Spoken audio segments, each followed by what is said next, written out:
কথা শিখাই দিই, কোনোদিন কইলাম কাউরে কইবা না যে আমরা বস্তিতে থাকি। আমরা কেউ যদি ধৈর্য ধরেন, আমি আপনাকে সবাই ফুচকা খাওয়াইতেছি মন মতো, ঠিক আছে?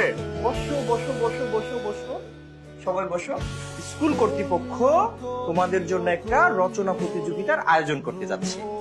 টপিক হচ্ছে আমার বাবা মা। স্যার ওই যে ক্লাস 2 এর 3 নাম্বার রোল যে স্যার, ওই মেয়েটা লেখাপড়া কেমন স্যার? ও আচ্ছা আচ্ছা, মিনু মিনু। আচ্ছা, আপনি ওর সম্পর্কে জানতে চাচ্ছেন কেন? হয়েছে কি, মানে আমি অগর বাড়িতে দারোয়ান হিসেবে চাকরি করি তো রাইতে। রাখি তো সবার সামনে আর বাবার বাবা রাখে, ঝিলিকও সবার সামনে আর বাবার বাবা রাখে, তাহলে আমি কি করে ডাকতে পারবো মা? তোমার আশেপাশে এমন মাইয়া আছে যে পাশ দিয়া ভবিষ্যতে বড় বেহায়া হইবে। আয়সার বাচ্চা, আরেকবার যদি আমার মাইয়ার ইঙ্গিত কইরা কোনো কথা কুকথা কইছো, একেবারে বাইন্ধা পিটামু কইয়া দিলাম।